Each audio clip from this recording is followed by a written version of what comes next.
Hello everyone and welcome to NS online education. My name is Ravi Kumar. आज बच्चों हम start कर रहे हैं आपका एनर्जी बैलेंस। और ये जो पार्ट 1 है इसमें आज हम कवर करेंगे types of energy, transfer of energy, enthalpy and energy balance equation. तो चलिए स्टार्ट करते हैं। सबसे पहले आता है बच्चों फॉर्म्स ऑफ एनर्जी। ये आपने क्लास 11th की फिजिक्स में पढ़ा होगा, डिफरेंट फॉर्म्स ऑफ एनर्जी, जिसमें आपने काइनेटिक एनर्जी पढ़ा होगा, पोटेंशियल एनर्जी पढ़ा होगा, इसके अलावा इंटरनल एनर्जी भी आपने पढ़ा होगा थर्मोडायनेमिक्स सेक्शन में।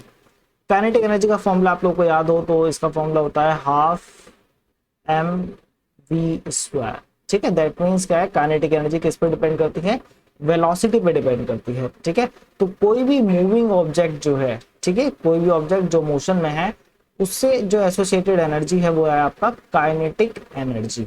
ठीक है, तो मोशन का होना जरूरी है। अगर मोशन जीरो है तो उस केस में आपका काइनेटिक एनर्जी भी क्या होगी, जीरो होगी। ठीक है, the energy possessed by a moving system because of its velocity. Clear है, बहुत इजी है तो इसमें समझाने की जरूरत नहीं है। देन आता है आपका पोटेंशियल एनर्जी। पोटेंशियल एनर्जी क्या है, इसकी एक बार डेफिनेशन देखते हैं। Energy is due to the position of the system in a gravitational और इलेक्ट्रोमैग्नेटिक फील्ड।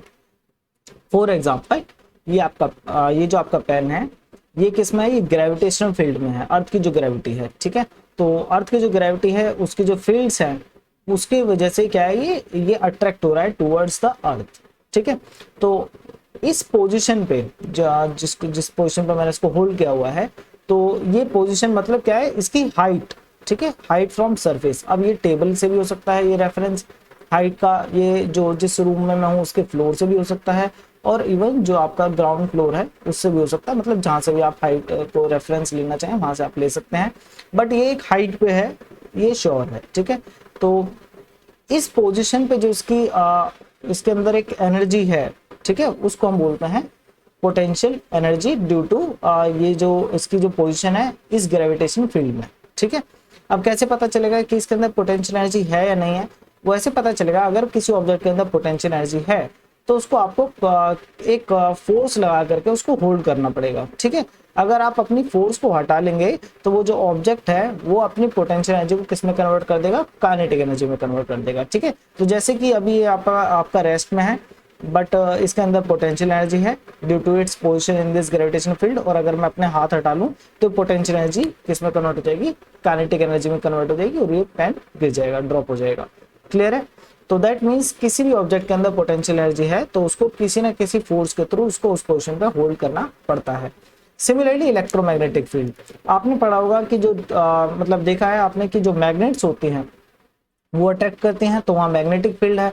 ठीक है, तो एक पोजीशन अगर आप जो है जब वो अट्रैक्ट कर रहे हैं और आप उनको किसी एक पोजीशन पे होल्ड करना चाहते हैं तो वहां पे आपको एक फोर्स अप्लाई करनी पड़ेगी उनके ऊपर, ताकि वो उसी पोजीशन में बने रहें। क्यों, क्योंकि उनके अंदर पोटेंशियल एनर्जी है। तो अगर आप अपनी उनको छोड़ देंगे तो वो क्या है, एक दूसरे से कोलाइड कर जाएंगे, और वो किस वजह से है, क्योंकि वो पोटेंशियल एनर्जी किस में कन्वर्ट हो गई, काइनेटिक एनर्जी में। तो वहां पे जो मैग्नेटिक फील्ड है उसमें जो उन मैग्नेट्स की पोजीशन है उसकी वजह से उनके अंदर पोटेंशियल एनर्जी है। और थर्ड जो आता है बच्चों वो है आपका due to conformation of the system. Conformation of the system का एग्जांपल आप ले सकते हैं स्प्रिंग का। अगर आप स्प्रिंग को स्ट्रेच कर देते हैं तो वहां पे जो है आपने उसकी कन्फर्मेशन चेंज की है। ठीक है, अब वो जो न्यू कन्फर्मेशन है अगर आप उसको उसमें बनाए रखना चाहते हैं तो आपको उसके ऊपर दोबारा से क्या है, एक फोर्स लगा करके उसको, कांस्टेंट फोर्स लगा करके उसको उसी पोजीशन में रखना पड़ेगा, होल्ड करना पड़ेगा। अगर आप अपनी फोर्स को हटा लेंगे तो वो जो स्प्रिंग है वो वापस से क्या है, अपनी पोटेंशियल एनर्जी को काइनेटिक एनर्जी में कन्वर्ट करेगी, और जो उसकी ओरिजिनल कॉन्फ़िगरेशन थी उसको वापस से रिगेन कर लेगी। क्लियर है, तो दैट मीन्स यहाँ पे क्या है, ड्यू टू कन्फर्मेशन जो है आपका सिस्टम की, उसकी वजह से उसके अंदर पोटेंशियल एनर्जी है, ना कि पोजिशन की वजह से। ठीक है, तो ये आपने देखा कि पोटेंशियल एनर्जी किस किस फॉर्म में मतलब प्रेजेंट हो सकती है। एक तो फील्ड के अंदर जो पोजीशन है, और दूसरा जो ऑब्जेक्ट की कंफर्मेशन है। क्लियर है, यहाँ तक कोई डाउट तो नहीं है। फिर आता है आपका इंटरनल एनर्जी। इंटरनल एनर्जी, अब मैंने आपको एक वीडियो बनाया था स्पेक्ट्रोस्कोपी पे, वहां पे मैंने आपको बताया था कि मॉलिक्यूल से रिलेटेड क्या क्या डिफरेंट फॉर्म्स ऑफ एनर्जी, जिसमें आपने रोटेशनल देखा और वाइब्रेशनल एनर्जी देखा, इलेक्ट्रॉनिक जो मॉलिक्यूल्स का इलेक्ट्रॉनिक ट्रांजिशन है उसकी वजह से जो उसकी एनर्जी है। तो इंटरनल एनर्जी के अंदर आपके पास जितने भी टाइप्स की एनर्जी है एसोसिएटेड टू मॉलिक्यूल और एटम्स, वो सब इसके अंदर आ जाएगी। तो it is the sum of all molecular, atomic and subatomic energies of matter. तो उस मैटर से रिलेटेड जितने भी फॉर्म्स की एनर्जी हैं, मतलब मॉलिक्यूल, एटम्स और बॉन्ड्स वगैरह जो भी हैं, उन सब से रिलेटेड वो सब आपके किसके अंदर आती है, इंटरनल एनर्जी के अंदर आती है। Internal energy can not be measured directly, ये इंपॉर्टेंट है, ठीक है। आप इसको डायरेक्टली मेजर नहीं कर सकते क्यों, और तो इस वजह से हम क्या करते हैं, हम चेंज को मेजर करते हैं कि कितना चेंज आ रहा है।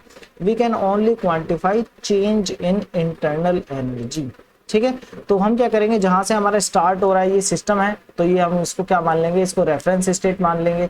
और जब आपका प्रोसेस होगा इस सिस्टम के अंदर, यानी कि चेंज आएगा इस सिस्टम के अंदर, उसके बाद हम कैलकुलेट करेंगे कि इंटरनल एनर्जी में क्या चेंज आया है। तो या तो वो इंक्रीज होगी और डिक्रीज होगी, और इसी चेंज को हम मेजर कर सकते हैं, ठीक है। बट एब्सोल्यूट टर्म्स में हम मेजर नहीं कर सकते कि एब्सोल्यूट टर्म्स में आपका क्या एनर्जी है, इंटरनल एनर्जी क्या है उस सिस्टम का, ठीक है। देन आता है आपका ट्रांसफर ऑफ एनर्जी। तो एनर्जी किस तरीके से ट्रांसफर की जा सकती है, ठीक है, सिस्टम से सराउंडिंग या सराउंडिंग से सिस्टम, या एक सिस्टम से दूसरे सिस्टम में कैसे एनर्जी आप ट्रांसफर कर सकते हैं। सिस्टम से मीनिंग होता है कि जिस चीज को आप स्टडी कर रहे हैं, फॉर एग्जांपल मैं इस पेन को स्टडी कर रहा हूँ, इसकी प्रॉपर्टी को स्टडी कर रहा हूँ, तो ये मेरे लिए एक सिस्टम है। और इसके अलावा यूनिवर्स में बाकी जितनी भी चीजें हैं वो आपकी सराउंडिंग है। सिस्टम का कहने का मतलब ये होता है कि हम इसको सराउंडिंग से आइसोलेट करके, यूनिवर्स से आइसोलेट करके इसको स्टडी कर रहे हैं, ताकि यूनिवर्स का इसके ऊपर कोई इफेक्ट हम ना देखें, ठीक है, जो सिर्फ इसकी प्रॉपर्टी है सिर्फ उनको स्टडी करें, ठीक है। तो यहाँ पे ट्रांसफर ऑफ एनर्जी हमें देखना है बायो प्रोसेस के टर्म्स में। तो यहाँ बायो प्रोसेस में सिस्टम का भी रोल होता है, सराउंडिंग का भी रोल होता है। तो यहाँ पे देखिए क्या है, हीट की फॉर्म में या तो आप एनर्जी ट्रांसफर कर सकते हैं, और दूसरा है वर्क की फॉर्म में एनर्जी आप ट्रांसफर कर सकते हैं।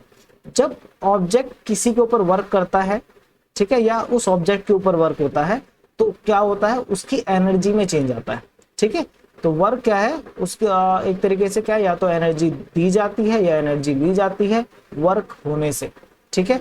या तो ऑब्जेक्ट को एनर्जी मिलेगी या फिर ऑब्जेक्ट एनर्जी अपनी डोनेट कर देगा जब वो कोई वर्क परफॉर्म करेगा। फॉर एग्जाम्पल कंसिडर कीजिए कोई बॉय है, ज्यादा अच्छे डायग्राम तो मैं नहीं बना पाता हूँ, ठीक है, हाँ, तो ये इतने में आपको खुश होना पड़ेगा।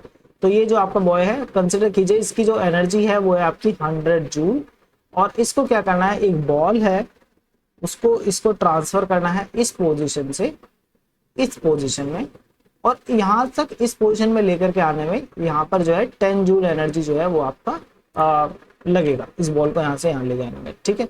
तो दैट मीन्स कि ये जो पर्सन है, जब ये इस ऑब्जेक्ट पे वर्क करेगा, ठीक है, जब इस ऑब्जेक्ट पे वर्क होगा तो इस ऑब्जेक्ट को कितनी एनर्जी ट्रांसफर की जाएगी, 10 जूल एनर्जी ट्रांसफर की जाएगी, जिसके बाद जो इसकी रेसिडुअल एनर्जी बचेगी इस बॉय के पास वो कितनी होगी, 19 जूल। तो आपने देखा वर्क होने से क्या है, एक तो या तो एनर्जी ट्रांसफर होती है किसी एक ऑब्जेक्ट को, और एक और कोई जो है पर्सन या जो ऑब्जेक्ट है वो अपनी एनर्जी लूज करता है। तो एक एनर्जी लूज करता है, एक एनर्जी गेन करता है वर्क होने पे, ठीक है, इस चीज को याद रखिएगा। तो इसीलिए दोनों की यूनिट सेम है, वर्क और एनर्जी की दोनों की यूनिट सेम है, और इसी को कहते हैं ट्रांसफर ऑफ एनर्जी। आपने देखा ना 100 जूल उस पर्सन की एनर्जी थी, लेकिन अब 19 जूल रह गई, 10 जूल उसने किस में ट्रांसफर कर दी, उस ऑब्जेक्ट को उसकी पोजीशन चेंज करने में। इज दैट क्लियर, यहाँ तो कोई डाउट तो नहीं है। तो 10 जूल एनर्जी उसको ट्रांसफर कर दी गई है बाय डूइंग वर्क। तो ये होता है वर्क से एनर्जी ट्रांसफर, इस तरीके से होता है। और हीट तो खुद ही अपने आप में एक फॉर्म ऑफ एनर्जी है। तो heat energy flow across the system boundaries because of temperature difference. तो ये कह रहा है कि अक्रॉस सिस्टम बाउंड्रीज, यानी कि जो सिस्टम हमने कंसिडर किया है, तो हमारे केस में हम जो सिस्टम कंसिडर करते हैं वो क्या है बच्चों, आपका रिएक्टर है। तो इस रिएक्टर के अक्रॉस जो आपका एनर्जी का ट्रांसफर है, ठीक है, due to temperature difference, surrounding का टेम्परेचर कंसिडर कीजिए कि कम है, ठीक है, ये सराउंडिंग का टेम्परेचर है, और ये आपका जो सिस्टम है उसका अंदर एक टेम्परेचर होगा, सिस्टम का जो टेम्परेचर है वो आपका ज्यादा है। तो अगर आपने पढ़ा होगा कि जो टेम्परेचर अगर किसी ऑब्जेक्ट का ज्यादा है और कहीं पे ऑब्जेक्ट का मतलब आपका एक जगह पर टेम्परेचर कम है, तो हीट एनर्जी का ट्रांसफर कहाँ से कहाँ होता है, from higher temperature to lower temperature. तो जो एनर्जी है हीट की फॉर्म में ट्रांसफर होगी फ्रॉम हायर टेम्परेचर से लोअर टेम्परेचर, यानी कि सिस्टम से कहाँ पर जाएगी, सराउंडिंग में जाएगी, इज दैट क्लियर? यहाँ तक कोई डाउट तो नहीं है। नाउ ये जो ट्रांसफर ऑफ एनर्जी है वो आपका तीन फॉर्म में हो सकता है। हीट एनर्जी ट्रांसफर की मैं बात कर रहा हूँ, आपने पढ़ा भी होगा। एक होता है कंडक्शन, एक होता है कन्वेक्शन और एक होता है रेडिएशन। ये तीन फॉर्म्स हैं जिसके थ्रू जो है हीट एनर्जी ट्रांसफर होती है, ठीक है। या तो कंडक्शन के थ्रू जो कि आप सॉलिड्स में देखते हैं, कन्वेक्शन आप लिक्विड और गैसेस के अंदर देखते हैं, और रेडिएशन जो है आपका इलेक्ट्रोमैग्नेटिक रेडिएशन के थ्रू होता है। क्लियर है यहाँ तो कोई डाउट? तो यहाँ पर हीट एनर्जी का ट्रांसफर होगा from higher temperature to lower temperature, ठीक है। तो इसको आप टेम्परेचर ग्रेडियंट भी बोल सकते हैं, क्योंकि ग्रेडियंट मैंने आपको बताया था ना कि जब आपका पोजीशन के रिस्पेक्ट में कोई चीज चेंज होती है तो उसको ग्रेडियंट बोलते हैं, टाइम के रिस्पेक्ट में कोई चीज चेंज होती है तो उसको क्या बोलते हैं? रेट। याद रखें। वर्क की बात करते हैं। वर्क है energy transfer as a result of any driving force other than temperature difference. Temperature difference के अलावा अगर कोई भी ड्राइविंग फोर्स है तो वो किस में आ जाएगी? वर्क में आ जाएगी, ठीक है। जो हीट एनर्जी का ट्रांसफर क्यों हुआ? क्योंकि टेम्परेचर का डिफरेंस है। अगर टेम्परेचर का डिफरेंस नहीं होता तो हीट एनर्जी का ट्रांसफर भी नहीं होता। दैट मीन्स टेम्परेचर डिफरेंस वहां पर क्या है? ड्राइविंग फोर्स है। इसको हम पढ़ेंगे जब हम हीट ट्रांसफर वगैरह पढ़ेंगे, ठीक है। फिर है आपका there are two types of work, ठीक है। वर्क मैंने अभी आपको बताया, या तो वो ऑब्जेक्ट के ऊपर जो वर्क होगा तो उसको एनर्जी दी जाएगी, या ऑब्जेक्ट जो वर्क करेगा वो अपनी एनर्जी लूज करेगा। तो टू टाइप्स का वर्क जो है आपका पढ़ना है आपको बायो प्रोसेस में। ये इंपॉर्टेंट है बायो प्रोसेस के रिस्पेक्ट में। एक है आपका शाफ्ट वर्क और एक है आपका फ्लो वर्क। दोनों को समझते हैं। शाफ्ट वर्क में क्या है कि जो भी आपका रिएक्टर है बायो प्रोसेस में, गैस रिएक्टर कंसिडर कर लीजिए चाहे तो आप। तो यहाँ पे आपका ये स्टेरर है और ये आपका इम्पेलर बना दिए मैंने। और जब ये रोटेट करेगा बच्चों, ठीक है, तो ये रोटेट करेगा। इसके ऊपर आपने एक मोटर लगाई हुई है जिसकी वजह से रोटेट करेगा। तो मोटर जो है पावर देगी शाफ्ट को, जिसकी वजह से मूव करेगी। तो इसके मोशन से क्या है? ये एनर्जी ट्रांसफर कर रहा है किसको? ये एनर्जी ट्रांसफर कर रहा है जो आपका फर्मेंटेशन ब्रॉथ है, जो भी आपका यहाँ पे ब्रॉथ है, लिक्विड ब्रॉथ, इसको ये एनर्जी ट्रांसफर करेगा। कौन ट्रांसफर करेगा? ये जो आपका मूविंग इम्पेलर है। क्लियर है? तो ये जो आपका वर्क डन किया है इम्पेलर ने किसके ऊपर? जो आपका लिक्विड है, जो लिक्विड ब्रॉथ है, और उसको क्या बोलते हैं? मिक्सिंग बोलते हैं। जो कि अभी मैंने आपका वीडियो बनाया था मिक्सिंग के ऊपर, वो आपने देखा। तो वहां पे जो मिक्सिंग परफॉर्म हो रही है, दैट मीन्स एनर्जी का ट्रांसफर हो रहा है। इम्पेलर जो वर्क कर रहा है किसके ऊपर? ऑब्जेक्ट के ऊपर। ऑब्जेक्ट क्या है हमारा यहाँ पे जिसके ऊपर वर्क हो रहा है? वो आपका लिक्विड ब्रॉथ, तो जिसकी वजह से मिक्सिंग अचीव हो रही है, ठीक है। तो work done by a moving part with in the system, उसको हम बोलते हैं शाफ्ट वर्क। तो कोई भी ऑब्जेक्ट जो मूविंग है उसकी वजह से जो एनर्जी का ट्रांसफर हो रहा है वो आपका शाफ्ट वर्क में आएगा, जिसका एक एग्जांपल हमने इम्पेलर अभी देखा, मिक्सिंग। इसके अलावा फिर है आपका फ्लो वर्क। फ्लो वर्क क्या है? The energy required to push matter into the system. अब जैसे कि आप कंटिन्यूअस रिएक्टर अगर आप कंसिडर करें तो कंटिन्यूअस रिएक्टर में बच्चों आपका क्या है? फीड प्रोवाइड करेंगे आप, ठीक है, और एक प्रोडक्ट का आउटपुट स्ट्रीम भी होगा, ठीक है। तो ये आपका जहां से प्रोडक्ट बाहर आएगा और एक जहां से आप फीड प्रोवाइड कर रहे हैं।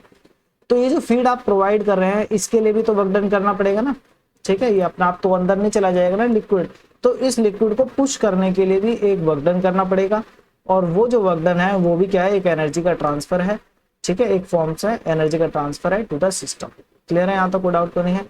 तो यहाँ पर क्या है? जैसे कि यहाँ पे मेंशन किया हुआ है, in a flow through process a fluid at the inlet process has work done on its fluid just outside of the system, while fluid at the outlet does work on the fluid in front to push the flow along, ठीक है।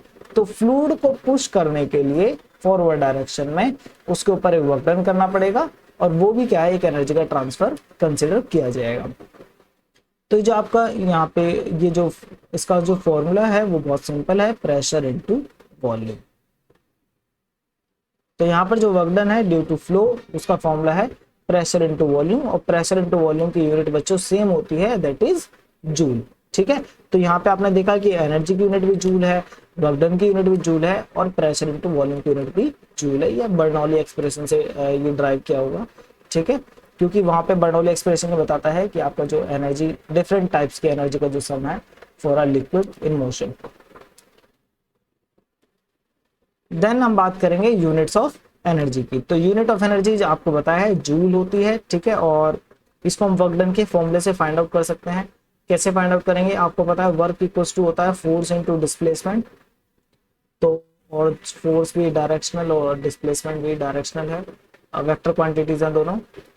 और तो जो force है और displacement, तो force की unit आपको पता है न्यूटन होती है और डिस्प्लेसमेंट की यूनिट होती है मीटर। तो न्यूटन मीटर, तो 1 newton meter is equals to 1 joule.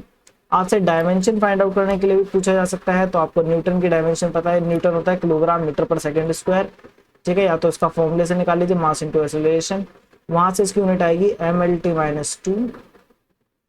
और मीटर की जो डायमेंशन है वैसे ही आपको पता है, मैंने आपसे प्रैक्टिस भी कराया था एक बार आपको, जो स्टार्टिंग की वीडियोस बनाई थी, तो वहां पे मैंने आपको बताया था कि इन चीज़ों को आपको प्रैक्टिस करना है। तो जहां भी आपको कोई नई टर्म्स नजर आए वहां पे आपको इसको प्रैक्टिस जरूर करना चाहिए, क्योंकि गेट एग्जाम में देखा गया है कि कभी कभी डायमेंशंस भी पूछ लेते हैं। तो 1 जूल जो है उसकी डायमेंशन हो गई, या फिर जो एनर्जी की डायमेंशन है वो है ml/T-2, ठीक है। ये आपको पता है किस तरीके से फाइंड आउट करना है। नाउ इसके, ये तो होगी सिंपल, ये ऐसा यूनिट है। इसके बाद एक और यूनिट है जिसको हम बोलते हैं 1 कैलोरी। तो समझते हैं आखिर 1 कैलोरी क्या है। तो 1 कैलोरी के लिए आप कंसिडर कीजिए कि आपके पास 1 ग्राम वाटर है। कितना है? ये वाटर है इसके अंदर, और इसका जो मास है वो होगा 1 ग्राम। अच्छा, 1 ग्राम वाटर का वॉल्यूम कितना होता है, क्या कोई मुझे बताएगा? ठीक है, ये मैं आपको बता चुका हूँ वीडियोस के अंदर जो मैंने बनाई थी स्टार्टिंग में, कि 1 ग्राम वाटर का कितना वॉल्यूम होता है, यानी कि कितना वॉल्यूम वो एक्वायर करते हैं। तो 1 ग्राम जो वाटर है, अगर आपको उसका टेम्परेचर राइज करना है, कितना टेम्परेचर राइज करना है? 1 डिग्री सेल्सियस, 1 डिग्री सेंटीग्रेड, ठीक है। तो आप क्या करना चाहते हैं, इसका टेम्परेचर राइज करना चाहते हैं। तो अब जो इसका नया टेम्परेचर है तो उसमें क्या है, +1। अगर इसका पहले टेम्परेचर यहाँ पे T था, तो यहाँ पर अब इसका टेम्परेचर हो जाएगा T+1 डिग्री सेल्सियस, तो यार डिग्री सेल्सियस, ठीक है। तो 1 डिग्री सेल्सियस टेम्परेचर राइज करने के लिए कितना आपका एनर्जी लगेगा for 1 gram of water, that is 1 calorie, ठीक है। तो और ये कितना होता है 1 कैलोरी, ये होता है आपका 4.1868 जूल। 4.18 तक याद कर लीजिए, 4.18 जूल जो है ये होता है आपका 1 कैलोरी, ठीक है। दैट मीन्स इतना एनर्जी लगेगा किसमें, तो यहाँ पे जो एनर्जी लग रहा है, एनर्जी की जो रिक्वायरमेंट है वो है आपका 4.18 जूल, ठीक है। किसके लिए? ताकि आपका ये जो वाटर है इसका टेम्परेचर इंक्रीज किया जा सके टू 1 डिग्री सेल्सियस जो है इंक्रीज किया जा सके। फॉर एग्जाम्पल कि आपका 0 डिग्री सेल्सियस टेम्परेचर है वाटर का, और अभी मुझे इसका टेम्परेचर कितना करना है, 100 डिग्री सेल्सियस करना है। तो 1 डिग्री इंक्रीज करने के लिए कितने लग रहे हैं, 1 कैलोरी। तो 100 डिग्री सेंटीग्रेड इंक्रीज करने के लिए कितना लगेगा, 100 कैलोरी। तो यहाँ पर जो है आपका वो होगा 100 कैलोरी, और इसको अगर इसे मल्टीप्लाई करें तो हो जाएगा 418 जूल, ठीक है। तो इतनी एनर्जी रिक्वायरमेंट है 1 ग्राम वाटर का टेम्परेचर राइज करने के लिए, कितना, 100 डिग्री सेल्सियस टेम्परेचर, मतलब 100 डिग्री इंक्रीज करने के लिए, ठीक है। ये तो सिर्फ 1 ग्राम वाटर है। अगर 2 ग्राम वाटर होता तो कितना लगेगा, तो अगर 1 ग्राम वाटर को कितना लग रहा है, 4.18 जूल लग रहा है, या फिर 1 कैलोरी लग रहा है, तो 2 ग्राम वाटर को 2 टाइम्स लगेगा, तो वो हो जाएगा 2 कैलोरी। Is that clear? तो यानी कि अगर हम कंसिडर करें कि 2 ग्राम वाटर है, और 2 ग्राम वाटर का हमें 0 डिग्री सेल्सियस से कितना करना है, 100 ले लेते हैं, ठीक है। 100 डिग्री सेल्सियस आपको इंक्रीज करना है, ठीक है। तो 1 ग्राम के लिए कितना लगा, फॉर 1 ग्राम हमने देखा 1 ग्राम के लिए लगा 100 कैलोरी। तो 2 ग्राम के लिए कितना लगेगा, तो 2 ग्राम के लिए लगेगा आपका 200 कैलोरी। क्लियर है यहाँ तो कोई डाउट? ठीक है, बहुत सिंपल है, इजी चीजें हैं, बस ये आपको एक आइडिया मैंने दे दिया। ये सब 11th की फिजिक्स का पार्ट है। मोस्ट ऑफ द जो ये बेसिक्स जो होते हैं ना बायो प्रोसेस के, वो सब फिजिक्स से लिए गए हैं, क्योंकि वो प्रिंसिपल तो चेंज नहीं होंगे, बेसिक, ठीक है। तो ये आपको समझ में आ गया कि 1 कैलोरी क्या है, 1 डिग्री सेल्सियस टेम्परेचर राइज करने के लिए 1 ग्राम वाटर, यहाँ पे 1 ग्राम वाटर है, ठीक है, उसका 1 डिग्री सेल्सियस राइज करने के लिए जो एनर्जी की रिक्वायरमेंट है दैट इज 4.18 जूल। यहाँ तो कोई डाउट क्लियर है? ठीक है। और इसी तरीके से मैंने आपको बताया कि 100 डिग्री सेल्सियस राइज करना है, या फिर मास इंक्रीज करेंगे वाटर का 1 ग्राम से 2 ग्राम, तो किस तरीके से आप फाइंड आउट कर सकते हैं, ठीक है। और ये जो हमने फाइंड आउट किया, ये किसके लिए, 1 atm प्रेशर के लिए। 1 atm प्रेशर के लिए क्यों है, क्योंकि मैंने आपको बताया था कि प्रेशर का इफेक्ट होता है कि बॉइलिंग पॉइंट, वाटर का बॉइलिंग पॉइंट चेंज होता है अगर आप प्रेशर इंक्रीज कर देंगे, ठीक है। अगर आप प्रेशर इंक्रीज कर देंगे तो बॉइलिंग पॉइंट जो है ऊपर चला जाएगा, यानी कि आपको ज्यादा हीट एनर्जी देनी पड़ेगी उस वाटर को, ताकि जो है वो स्टीम में कन्वर्ट हो सके। ऐसा क्यों होता है, जो भी आपका वाटर है जब आप उसको हीट करेंगे तो स्टीम प्रोड्यूस होगी, बट अगर एटमॉस्फेरिक प्रेशर ज़्यादा है तो वो इसे, ये जो वाटर के वेपर्स है इनको बाहर नहीं आने देगा, तो उसको पुश करेगा कि आप वाटर के अंदर रहो। तो इस फोर्स को काउंटर करने के लिए, जो एटमॉस्फेरिक प्रेशर उसको काउंटर करने के लिए अब आपको ज़्यादा एनर्जी यहाँ पे प्रोवाइड करनी पड़ेगी, ज़्यादा हीट एनर्जी इसको प्रोवाइड करनी पड़ेगी सिस्टम को, ताकि इन वेपर्स की एनर्जी इंक्रीज हो और ये किसको काउंटर कर सके, एटमॉस्फेरिक प्रेशर को काउंटर कर सके। तो दैट मीन्स अगर एटमॉस्फेरिक प्रेशर इंक्रीज करते हैं तो बॉइलिंग पॉइंट इंक्रीज होता है। इसी तरीके से एटमॉस्फेरिक प्रेशर डिक्रीज कर देंगे तो 100 डिग्री सेल्सियस की जगह पर हो सकता है कि आपका वाटर 90 डिग्री सेल्सियस पे बॉईल करने लगे, 80 डिग्री सेल्सियस पे बॉईल करने लगे, 50 डिग्री सेल्सियस पे बॉईल करने लगे, कंप्लीट वैक्यूम कर देंगे। तो कुछ ऑब्जेक्ट जो है, मतलब ऐसा होता है कि आप थोड़ा सा भी आप टेम्परेचर प्रेशर डिक्रीज करते हैं तो वो बॉईल होने लगता है। तो ये अलग अलग प्रॉपर्टी है, ये मतलब प्रेशर का बहुत इंपॉर्टेंट रोल होता है बॉइलिंग पॉइंट और मेल्टिंग पॉइंट इन सब के ऊपर, ठीक है। तो यहाँ पे जो हमने मेजरमेंट किया है 1 कैलोरी का, वो किस पे है, 1 एटमॉस्फेरिक प्रेशर पे। यूनिट्स क्लियर हो गई। अब आते हैं इंटेंसिव एंड एक्सटेंसिव प्रॉपर्टी पे। इनके बीच में एक ही डिफरेंस है, वो डिफरेंस ये है कि एक प्रॉपर्टी ऐसी है जो कि क्वांटिटी ऑफ मैटर पे डिपेंड करती है और एक प्रॉपर्टी ऐसी है जो क्वांटिटी ऑफ मैटर पे डिपेंड नहीं करती है, इतना ही डिफरेंस है। तो देखते हैं इंटेंसिव एंड एक्सटेंसिव प्रॉपर्टी। तो इंटेंसिव प्रॉपर्टी जो है बच्चों, वो प्रॉपर्टी है जो क्वांटिटी ऑफ मैटर पे डिपेंड नहीं करती है, ठीक है। Those whose magnitude doesn't depend on quantity of matter present. इसमें क्या क्या आ जाएंगी, फॉर एग्जांपल इसमें टेम्परेचर आ जाएगा, मैटर के ऊपर डिपेंड नहीं करता कितना है।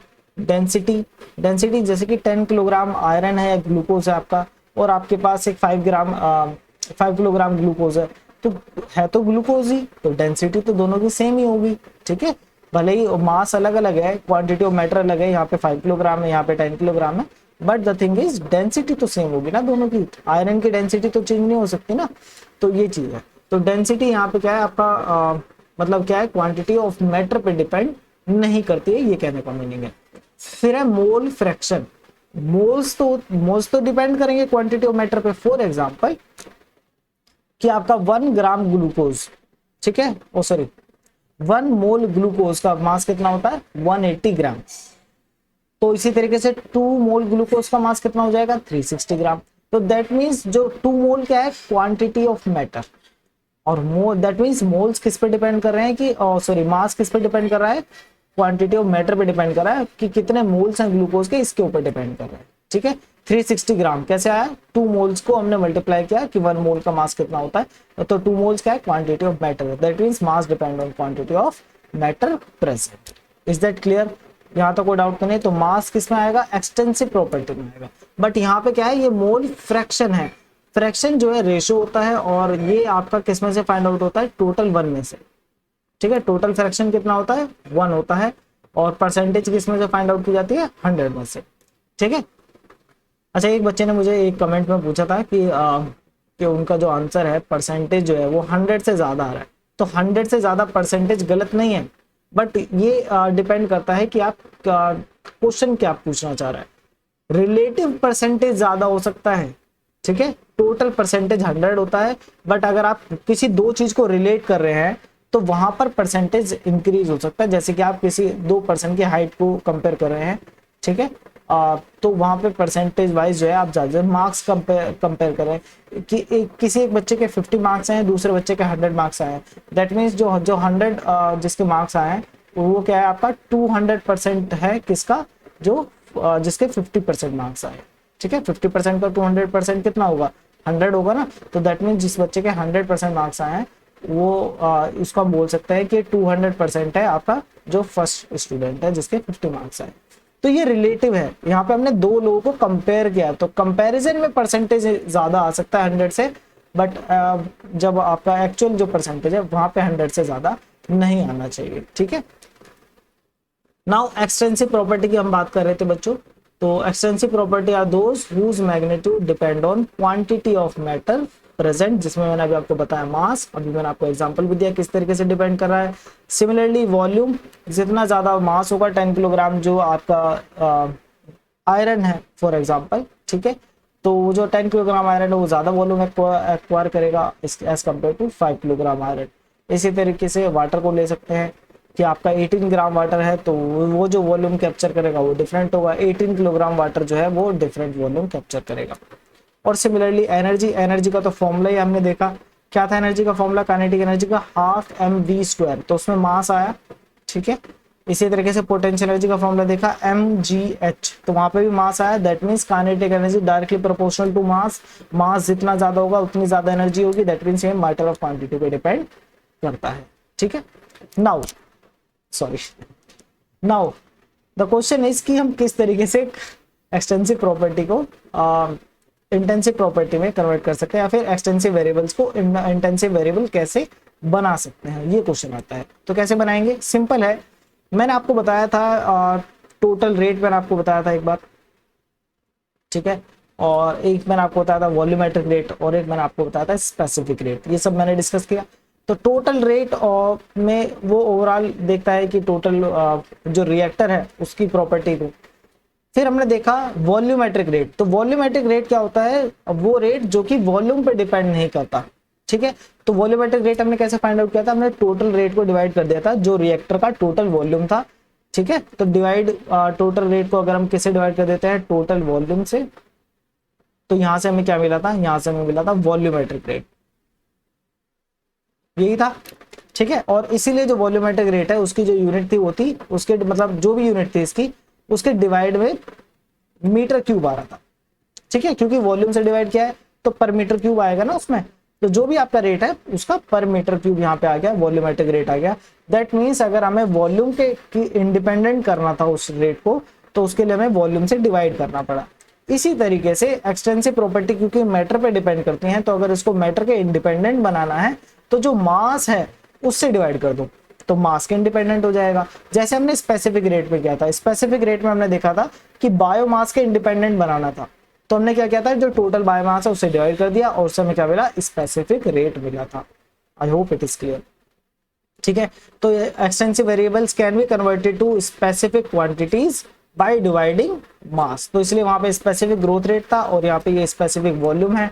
स्पेसिफिक वॉल्यूम कैसे फाइंड आउट किया जाएगा, जहां पे भी स्पेसिफिक वर्ड मिले, दैट मींस कि मास के रिस्पेक्ट में है, यानी कि मास के इंडिपेंडेंट है, ठीक है। तो उसके लिए क्या है, टोटल मास से डिवाइड करना पड़ेगा, तो volume divided by mass is specific volume.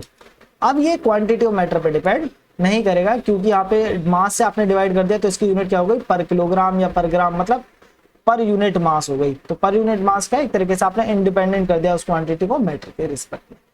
Clear है, यहाँ तक कोई डाउट तो नहीं है, इजीली समझ में आई होंगी चीजें। तो ये सारे लेक्चर थोड़े जो प्रीवियस लेक्चर है थोड़ा थोड़ा उनके ऊपर डिपेंड करती हैं चीजें, तो इसलिए उस फ्लो में आप साथ में चलेंगे तो आपको समझ में आएगा, तो इसलिए प्लेलिस्ट के अकॉर्डिंग चलिए थोड़ा। फिर आपका basic sorry, because specific properties are independent of the mass of the system, they are also intensive variable, क्योंकि अब हमने इसको मास से डिवाइड कर दिया है तो इंडिपेंडेंट हो गए मास के, अब क्योंकि इंडिपेंडेंट हो गए मास के तो अब ये इंटेंसिव वेरिएबल कहलाएंगे, ठीक है। यहाँ तो कोई डाउट तो नहीं है, डाउट है तो आप कमेंट सेक्शन में पूछ सकते हैं कमेंट करके। नाउ एक और चीज, जो एक्सटेंसिव वेरिएबल है जो उनको हम यूज करते हैं, उनके लिए हम यूज करते हैं अपर केस सिंबल, और जो आपका इंटेंसिव या फिर आप कह सकते हैं स्पेसिफिक प्रॉपर्टीज है उनको हम लोअर केस नोटेशन से रिप्रेजेंट करते हैं। फॉर एग्जांपल ये जो कैपिटल यू है, ये कैपिटल यू क्या है, इंटरनल एनर्जी है, तो ये जो टोटल मास है उसकी जो टोटल एनर्जी है उसको रिप्रेजेंट कर रहा है, टोटल इंटरनल एनर्जी को। और जो स्मॉल यू है ये रिप्रेजेंट कर रहा है स्पेसिफिक इंटरनल एनर्जी। अब ये मास के ऊपर डिपेंड नहीं करता है, ठीक है, तो ये आपका स्पेसिफिक हो गया है। और इसलिए इसकी जो यूनिट है वो क्या है, किलो जूल पर ग्राम। पर ग्राम मतलब मास से डिवाइड किया गया है, इसलिए यहाँ पे क्या है, पर ग्राम, पर यूनिट ग्राम मास के लिए कितनी एनर्जी है, that is specific internal energy, ठीक है। तो फिर आता है बच्चों आपका एंथैल्पी। एंथैल्पी आपका कॉम्बिनेशन है टू फॉर्म्स ऑफ एनर्जी का, ठीक है। तो यहाँ पे जो दो एनर्जी का सम है, तो ये जो कैपिटल एच है ये है आपका एंथैल्पी। ये जो कैपिटल यू है जो भी मैंने पीछे भी बताया वो क्या है, टोटल इंटरनल एनर्जी को रिप्रेजेंट कर रहा है। और ये आपका फिर क्या है, प्रेशर इनटू वॉल्यूम, ये क्या है आपका फ्लो वर्क है, ठीक है, F W F sorry, clear है। ये आपका फ्लो वर्क है, यानी कि लिक्विड को पुश करने में जो वर्क लग रहा है। ठीक है। तो ये जो मोलिकुलर एनर्जी है एक्चुअली उसका टोटल सम क्या है, वो एंथैल्पी है आपका। ठीक है, तो यहाँ पे आपका इंटरनल एनर्जी भी काउंट हो रहा है और उसके साथ साथ ये जो फ्लो वर्क है इसको भी यहाँ पे कंसिडर किया गया है। तो ये जो आपका मोलिकुलर मोशन भी हो गया, जो ओवरऑल मोशन है उसको भी हमने यहाँ पे कंसिडर कर लिया है, और उसके अलावा ये जो आपका इंटरनल एनर्जी है उन मॉलिक्यूल्स की उनको भी कंसिडर कर लिया, और इन दोनों के सम को हम क्या बोलते हैं, एंथैल्पी बोलते हैं। ठीक है, नाउ इसके बाद इसको अगर हमें स्पेसिफिक एंथैल्पी के टर्म्स में लिखना है तो वहां पे हम यूज करेंगे लोअर केस नोटेशन यानी कि स्मॉल एच। अब यहाँ पे स्मॉल एच क्या रिप्रेजेंट कर रहा है, स्पेसिफिक एंथैल्पी, यानी कि मैटर के क्वांटिटी ऑफ मैटर का इंडिपेंडेंट है। कैसे आएगा, इसको टोटल मास से डिवाइड कर दीजिए जो आपका कैपिटल एच है। इसी तरीके से स्मॉल यू, ये भी टोटल मास से डिवाइड करके आएगा। और ये जो आप देख सकते हैं यहाँ पे वी स्मॉल हो गया है, यहाँ पे जो स्मॉल वी है वो रिप्रेजेंट कर रहा है स्पेसिफिक वॉल्यूम। क्यों, क्योंकि आपने देखा है वॉल्यूम डिवाइडेड बाय मास क्या होता है, स्पेसिफिक वॉल्यूम। तो जब हम इसको मास से डिवाइड करेंगे प्रेशर इनटू वॉल्यूम को, तो वॉल्यूम बाय मास को हम कैसे लिख सकते हैं, स्पेसिफिक वॉल्यूम के टर्म्स में लिख सकते हैं। तो ये कुछ नहीं है, ये भी आपका फ्लो वर्क है, और बट ये क्या है, पर यूनिट मास कितना फ्लो वर्क है, ये उस चीज को रिप्रेजेंट कर रहा है। क्लियर है, यहाँ तो कोई डाउट नहीं है। सिमिलरली क्योंकि इंटरनल एनर्जी क्योंकि मेजर नहीं की जा सकती है, तो ऑब्वियस ही बात है फिर एंथैल्पी भी मेजर नहीं की जा सकती है एब्सोल्यूट टर्म्स में। तो कैसे मेजर करेंगे, चेंज मेजर करेंगे कि चेंज कितना हो रहा है एंथैल्पी में। क्लियर है। फिर आता है आपका जनरल एनर्जी बैलेंस इक्वेशन। ठीक है, तो मटेरियल बैलेंस इक्वेशन तो हम देख चुके हैं। अब आता है जनरल एनर्जी बैलेंस इक्वेशन। इसमें क्या है, energy can neither be created और नॉर बी डिस्ट्रॉयड, ये आपने पढ़ा हुआ है। इसी तरीके से मास का आपने पढ़ा कि मास can neither be created and nor be destroyed. But क्या ऐसा हमेशा होता है, नहीं। तो एक्चुअली में ये लोग पहले थे, बट इसके बाद क्या है कि पता चला कि आइंस्टाइन ने जब एक इक्वेशन दिया that is E equals to mc square, actually ये देखा गया कि जब आपके जो प्रोटॉन्स हैं, ठीक है, प्रोटॉन, जब दो प्रोटॉन अलग अलग रहते हैं, ठीक है, काफी ज्यादा उनके बीच में सेपरेशन है, तो उनका मास डिफरेंट है। और जब वो एक न्यूक्लियस फॉर्म करते हैं, जैसे कि हीलियम एटम मान लीजिए, तो हीलियम एटम जो फॉर्म करेंगे, तो हीलियम एटम के अंदर जब ये दोनों प्रोटॉन कंबाइन होते हैं, ठीक है, न्यूक्लियस बनाते हैं, तो उस न्यूक्लियस का मास जो है वो डिक्रीज हो जाता है। ठीक है, और वैसे दो प्रोटॉन और दो न्यूट्रॉन आएंगे, हीलियम की बात कर रहे हैं। ठीक है, तो वहां पे क्या है कि उसका जो मास है वो डिक्रीज हो जाता है, और जो पहले इंडिविजुअल प्रोटॉन का जो मास है उसको उसके कंपैरिजन में वो डिक्रीज हो जाता है। तो जो मास का, इसको बोलते हैं मास डिफेक्ट। ठीक है, तो पहले लोगों को समझ में नहीं आ रहा था कि आखिर ये मास लॉस जो हो रहा है वो कहां पर जा रहा है, क्योंकि मास तो कंजर्व्ड है। इसी तरीके से फिर उन्होंने फाइंड आउट किया कि जो एनर्जी है उसमें भी चेंज आ रहा है। ठीक है, जो पहले जो एनर्जी थी और जो बाद में एनर्जी है उसमें चेंज आ रहा है न्यूक्लियस फॉर्म होने के बाद। तो फिर उनको यहाँ पे भी डाउट हुआ कि आखिर ऐसे क्यों हो रहा है, तो यानी कि एनर्जी में भी कहीं पे डिफेक्ट है और मास में भी कहीं ना कहीं पे डिफेक्ट है। तो फिर जो है आइंस्टाइन ने इसको सॉल्यूशन जो है वो इस इक्वेशन से दिया, that is E equals to mc square, जो हमें ये बताता है कि energy can be converted to mass and mass can be converted to energy. फिर हमें ये पता चला कि जब दो प्रोटॉन जो हैं जिनका जो भी मास है, जब वो आपका कंबाइन मतलब एक न्यूक्लियस के अंदर एक न्यूक्लियस फॉर्म करते हैं, तो जो उनके मास में जो डिफेक्ट आता है वो क्या है, आपका एनर्जी में कन्वर्ट हो जाता है। ठीक है, क्लियर है। और जितनी ज्यादा एनर्जी रिलीज होगी और उनके कॉम्बिनेशन से उतना ही ज्यादा जो है वो एटम स्टेबल होगा। वो सब एक अलग डायरेक्शन में चले गए, वापस आ जाते हैं। तो दैट मीन्स जब आपका न्यूक्लियर रिएक्शन की बात करते हैं, तो न्यूक्लियर रिएक्शन में ये जो आपका law of conservation of energy है या फिर law of conservation of mass है, वहां पे वैलिड नहीं रहता है। ठीक है, तो ये सिर्फ, और बायो प्रोसेस में तो हम कोई न्यूक्लियर रिएक्शन नहीं करा रहे हैं, यहाँ तो सिंपल केमिकल रिएक्शंस हो रही हैं, तो इसके लिए ये वैलिड हम कंसिडर कर सकते हैं। नाउ तो सिंपली जैसे हमने मटेरियल बैलेंस में देखा था कि एनर्जी कितना इन आ रही है सिस्टम बाउंड्री से, सिमिलरली एनर्जी कितनी बाहर जा रही है सिस्टम बाउंड्री से, और जो भी इनका डिफरेंस आएगा वो क्या है, एनर्जी का एक्यूमुलेशन है विद इन द सिस्टम, जैसे हमने मटेरियल बैलेंस में देखा था। इस डायग्राम में भी देख सकते हैं आपका सिस्टम है, ये मास इन, ये मास आउट। इसके अलावा ट्रांसफर ऑफ एनर्जी भी हमने देखा, तो ये तो मास इन और मास आउट से जो एनर्जी एसोसिएटेड है वो तो ठीक है, लेकिन इसके अलावा जो ट्रांसफर ऑफ एनर्जी है वो कैसे कैसे हो रहा है। एक होता है आपने देखा WS क्या है आपका, जो आपका शाफ्ट वर्क है, और ये Q क्या है, ये आपका हीट एनर्जी है। ठीक है, तो ये सब हमने पीछे डिस्कस कर लिया है। अब हम देखते हैं एनर्जी इन। तो एनर्जी इन में आप देख सकते हैं कि mass in multiply specific internal energy, specific kinetic energy, specific potential energy, और ये आपका स्पेसिफिक फ्लो वर्क।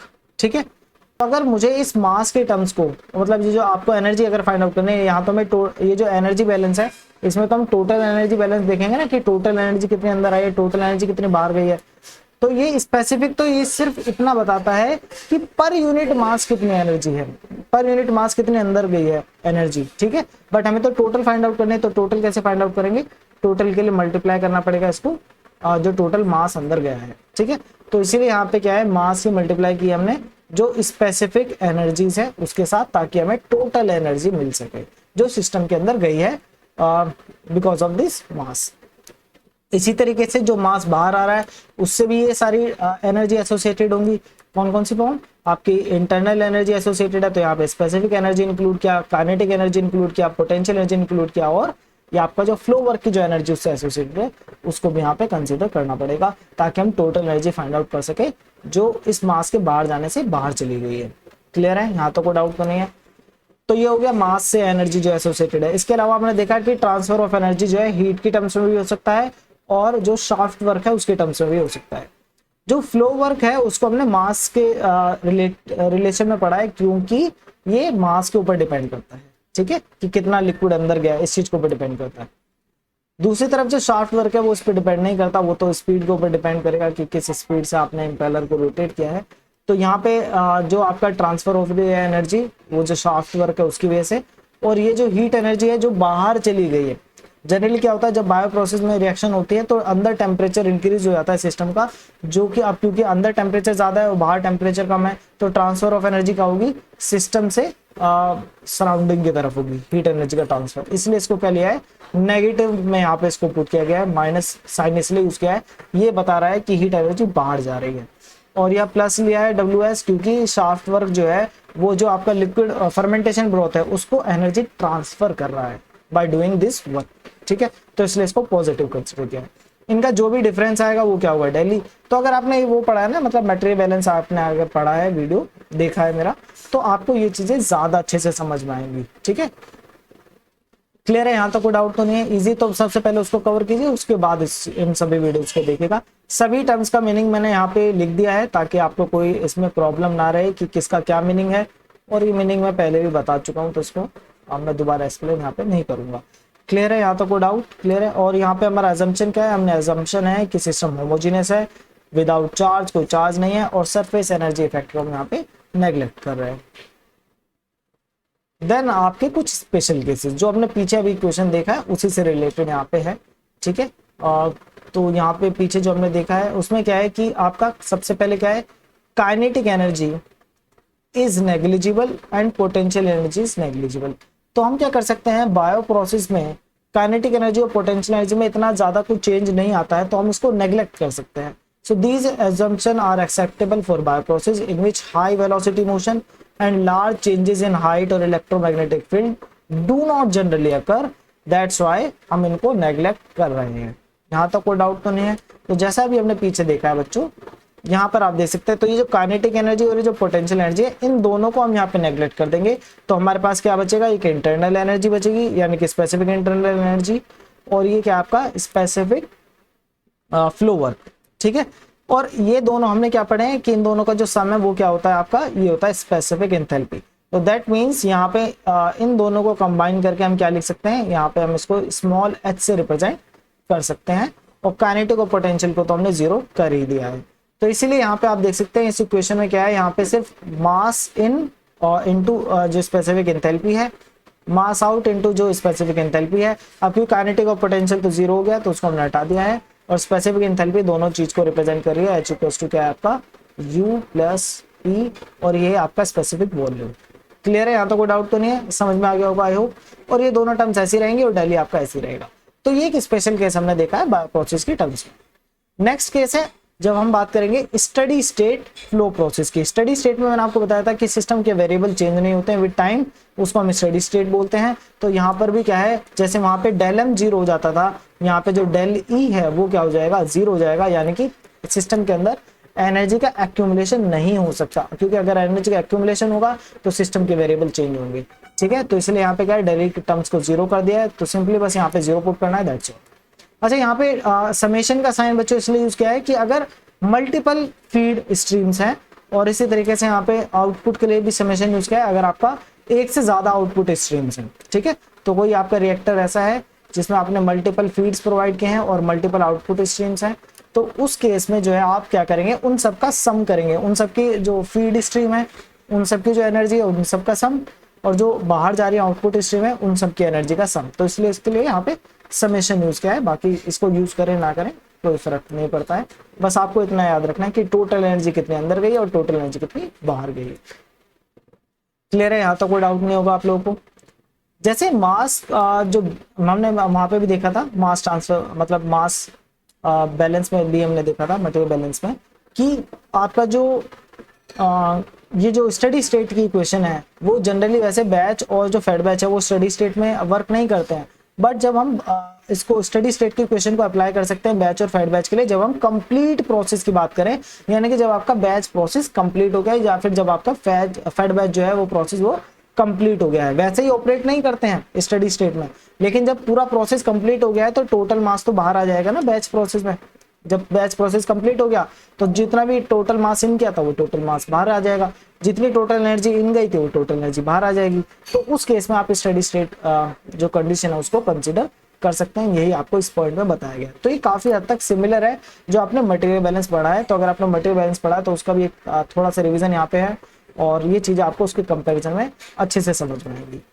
एक यहाँ पे जो नई चीज आती है वो है एडियाबैटिक प्रोसेस। ये जो एडियाबैटिक प्रोसेस है इसमें क्या होता है कि आपका यहाँ पे आपके जो वॉल्स हैं उसको बोलते हैं, यहाँ पे मेंशन भी है एडियाबैटिक वॉल्स।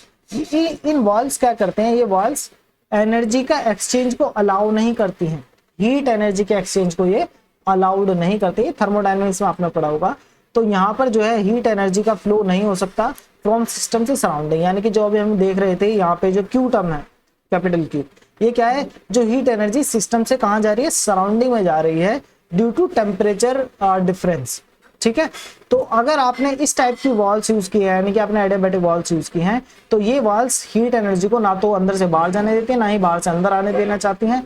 तो उस टाइम मतलब उस कंडीशन में ये जो कैपिटल क्यू है ये जीरो हो जाएगा। क्यों, ये क्या रिप्रेजेंट कर रहा है, जो हीट एनर्जी बाहर गई उसको तो रिप्रेजेंट कर रहा है, बट ये जो वॉल्स है ये तो अलाउ नहीं करती हीट एनर्जी को बाहर जाने के लिए। तो उस कंडीशन में ये जो है आपका क्या हो जाएगा, जीरो हो जाएगा, क्यू जीरो। तो इसलिए ये जो आपने इक्वेशन अभी ऊपर देखी उसमें से हमने कैपिटल क्यू भी यहाँ पे क्या क्या एलिमिनेट कर दिया। ठीक है, क्लियर है। तो ये कुछ स्पेशल केसेस थे, ये क्वेश्चन के ऊपर डिपेंड करता है कि क्वेश्चन आपसे क्या पूछ रहा है, और उसके बेसिस पे जो है हम जो मेन इक्वेशन है उसको मॉडिफाई करते हैं अकॉर्डिंग टू द क्वेश्चन और जो हमारे असम्पशन। क्लियर है। तो ये एडियाबैटिक प्रोसेस क्या है, a process in which no heat is transferred to और from the system is termed adiabatic. Clear है, आई होप समझ में आ गया होगा सारी चीजें। फिर है बच्चों आपका unsteady state energy balance equation. तो जैसे हमने मटेरियल बैलेंस में देखा था अनस्टेडी स्टेट के लिए, वैसे यहाँ पर भी हम इक्वेशन फाइंड आउट करेंगे, यानी कि डिफरेंशियल इक्वेशन फाइंड आउट करेंगे एनर्जी बैलेंस के लिए। ठीक है, तो जैसे वहां पे आपने रेट की टर्म्स में फाइंड आउट किया था, तो यहाँ पे भी रेट्स की टर्म्स में फाइंड आउट करना पड़ेगा। तो यहाँ पे जो शाफ्ट वर्क है उसके ऊपर हम इन सभी के ऊपर हम हैट का सिंबल बना लेंगे। हैट का सिंबल का मतलब है ये रेट को डिफाइन कर रहे हैं। जैसे मास इन और मास आउट का जो फ्लो रेट है उसको आप एम आई और एम आउट से रिप्रेजेंट करेंगे। रेट ऑफ हीट रिमूवल यानी कि पर यूनिट टाइम कितना हीट जो है सिस्टम से सराउंडिंग में आ रही है उसको आप क्यू और उसके ऊपर हैट का सिंबल, और ये जो आप डब्ल्यू एस है ये और उसके ऊपर हैट का जो सिंबल है ये रिप्रेजेंट कर रहा है कि शाफ्ट वर्क के थ्रू कितनी एनर्जी आ रही है per unit time. Per unit time मतलब या 1 सेकेंड, 1 आवर, 1 मंथ, 1 डे। ठीक है, तो इनकी टर्म्स में हमें इस इक्वेशन को बनाना। तो जैसे मैंने आपको बताया कि बायो प्रोसेस में ये जो आपकी ये जो टर्म्स है काइनेटिक एनर्जी और ये पोटेंशियल एनर्जी, इनका ज्यादा इफेक्ट होता नहीं है, जीरो हो जाएंगी। इसके बाद ये जो आपकी इंटरनल एनर्जी है और ये जो आपका ये सब स्पेसिफिक है, स्पेसिफिक इंटरनल एनर्जी और स्पेसिफिक फ्लो वर्क, इनका जो एडिशन है वो आपको पता है, उसको हम किससे रिप्रेजेंट करते हैं, एच से, यानी कि इंथैल्पी। ठीक है, इन दोनों का जो सम है वो क्या है, स्पेसिफिक इंथैल्पी होता है। ठीक है, तो ये आपका एंथैल्पी, ये आपका जीरो, ये आपका जीरो, यहाँ पर भी ये आपका जीरो, यहाँ पर भी आपका जीरो हो जाएगा। ठीक है, उसके बाद अब मास को आपने मैंने मटेरियल बैलेंस में आपको बताया था कि मास को हम कैसे लिख सकते हैं, रेट की टर्म्स में। तो अगर आप उसको रेट की टर्म्स में लिखना चाहते हैं तो उसके साथ मल्टीप्लाई करनी पड़ेगी टाइम से। तो जो आपका टाइम इंटरवल है जिसके लिए आप फाइंड आउट करना चाहते हैं कि कितना मास अंदर गया है, उसके साथ आपको उसको मल्टीप्लाई करनी पड़ेगी। तो यहाँ पे हमने सिमिलरली क्या किया है, मास इनका जो फ्लो रेट है मल्टीप्लाई इनटू टाइम, तो इससे हमारा मास आ जाएगा, जो मास अंदर गया है डेल टी टाइम में जितना मास अंदर गया है उस समय ये मिल जाएगा, और मास की मल्टीप्लाई हम किससे करेंगे, जो आपका स्पेसिफिक एंथैल्पी है, तो इससे हमें टोटल एनर्जी जो सिस्टम के अंदर गई है वो मिल जाएगी। सिमिलरली जो मास आउट का फ्लो रेट है इनटू जो टाइम इंटरवल है, तो इससे हमें पता चल जाएगा कितना मास बाहर आया डेल टी टाइम में इनटू स्पेसिफिक एंथैल्पी, तो इससे हमें ये पता चल जाएगा कि टोटल एनर्जी जो है उस मास से रिलेटेड वो कितनी बाहर गई है सिस्टम से। सिमिलरली ये जो आपका क्यू कैप और ये जो डेल टी है ये आपको बता रहा है कि क्यू कैप तो आपको ये बता रहा है कि कितना हीट एनर्जी ट्रांसफर हुई है पर यूनिट टाइम सिस्टम से सराउंडिंग में, और डेल टी के साथ मल्टीप्लाई करने पे हमें ये पता चला है कि टोटल हीट एनर्जी कितनी ट्रांसफर हुई है डेल टी टाइम में। सिमिलरली शाफ्ट वर्क के थ्रू कितना एनर्जी ट्रांसफर हुआ है डेल टी टाइम में। ठीक है, क्लियर हो गया, कोई डिफरेंस मतलब कोई कंफ्यूजन तो नहीं है। ठीक है, कंफ्यूजन है तो पहले एक बार मटेरियल बैलेंस वाली आप देखिए जो वीडियोस बनाई हैं, उसके बाद ये कंफ्यूजन आपको नहीं रहेगी, वहां पे ज्यादा अच्छे से एक्सप्लेन किया मैंने। तो ये चीज मैं पहले एक्सप्लेन कर चुका हूँ, तो इसलिए मैं यहाँ पे उसको थोड़ा फास्ट कर रहा हूँ। क्लियर है, यहाँ तो कोई डाउट तो नहीं है। और फिर आपने देखा इसी क्वेश्चन को हम क्या करेंगे, डिवाइड करेंगे किससे, डेल टी से, जैसे हमने वहां पे भी किया था मटेरियल बैलेंस में। तो यहाँ पे डिवाइड बाय डेल टी, तो सबको डेल टी से डिवाइड कर दीजिए, यहाँ पर डेल टी, यहाँ पर भी डेल टी डेल टी, तो सब पूरी क्वेश्चन को डेल टी से डिवाइड कर दीजिए। तो आप देख सकते हैं डेल टी से डेल टी कैंसिल हो जाएगा, और आपके पास जो टर्म्स बचेंगी वो आपका यहाँ पे आ जाएगा। क्लियर है, आई होप आपको समझ में आ गया, यहाँ पे आप लोग, यहाँ तक आप लोगों को कोई डाउट नहीं होगा। ठीक है, और इसके बाद सिंपली आप अगर डेल टी जो है अगर आप उसको कंसिडर कर लें कि जो टाइम इंटरवल है बहुत ही ज्यादा स्मॉल है, और ये हम कब कंसिडर करते हैं, अगर इन केस ये जो आपका फ्लो रेट है ये भी कांस्टेंट नहीं है। ठीक है, ये जो मास इनका फ्लो रेट है, मास आउट का फ्लो रेट है, ये जो हीट एनर्जी ट्रांसफर हो रही है, शाफ्ट वर्क है, अगर ये कांस्टेंट नहीं है, ये भी चेंज हो रहे हैं, तो उस केस में हमें क्या है, लिमिट का यूज करना पड़ेगा, यानी कि हमें जो टाइम इंटरवल है उसको स्मॉल करना पड़ेगा। क्यों करते हैं स्मॉल, ये मैंने बताया हुआ पहले। ठीक है, ताकि ये एक ऐसा इतना टाइम इंटरवल जिसमें ये चीजें आपकी चेंज नहीं हो रही होंगी, तो उस कंडीशन में हम इसको कांस्टेंट कंसिडर कर सकते हैं। और क्योंकि अब डेल टी काफी ज्यादा स्मॉल है, अप्रोक्सीमेट जीरो के क्लोज आ गया है, तो उस टाइम पे हमें लिमिट लगानी पड़ती है इसका सॉल्यूशन फाइंड आउट करने के लिए। क्योंकि अगर हम डेल टी को जीरो पुट कर देंगे तो ये तो पूरी टर्म्स जो है इनफाइनाइट हो जाएगी, बट ऐसा होता नहीं है। ठीक है, तो ताकि इनफाइनाइट ना हो तो वहां पे हमें लिमिट का यूज करना पड़ेगा। क्लियर है, तो लिमिट का यूज करते हैं। तो ये जो फॉर्म है, ये जो फॉर्म है आपका, इस फॉर्म को हम किस फॉर्म में लिख सकते हैं, डिफरेंशियल की फॉर्म में लिख सकते हैं। तो यहाँ से आपका क्या है, आपको मिल गई डिफरेंशियल एनर्जी बैलेंस इक्वेशन, अब आपके पास आ गई है। क्लियर है, यहाँ तो कोई डाउट तो नहीं है। तो ये आपकी डिफरेंशियल एनर्जी बैलेंस इक्वेशन है, वो आपका डिफरेंशियल मटेरियल बैलेंस इक्वेशन था, ये आपका डिफरेंशियल एनर्जी बैलेंस इक्वेशन है। इसको भी आप डिफरेंट कंडीशन के लिए यूज कर सकते हैं, बैच, फेड बैच, कंटीन्यूअस सबके लिए यूज कर सकते हैं। आपको बस एक टाइम इंटरवल के लिए लिमिट लगानी है और उससे आपका आंसर आ जाएगा। और अगर स्टडी स्टेट में बात करेंगे तो स्टडी स्टेट में जो डी बाई डी टी है ये क्या हो जाएगा, ये जो रेट ऑफ चेंज है ये आपका जीरो हो जाएगा। क्लियर है, तो डाउट इजी। ये जो आपका लास्ट इक्वेशन है इसको हम अभी डिस्कस नहीं कर रहे हैं, इसको हम डिस्कस करेंगे जब हम सेल कल्चर में जो हीट एनर्जी जनरेट होती है जब हम उसको पढ़ेंगे, तो वहां पे इस चीज को एक्सप्लेन करेंगे। आई होप आप लोगों को ये वीडियो पसंद आया होगा। इसको प्लीज अपने फ्रेंड्स के साथ शेयर कीजिए। जितने ज्यादा लोग मेरे चैनल के साथ जुड़ते हैं उतनी जल्दी मैं वीडियो बनाता हूँ। ठीक है, तो मिलते हैं नेक्स्ट वीडियो में, तब तक के लिए बाय बाय।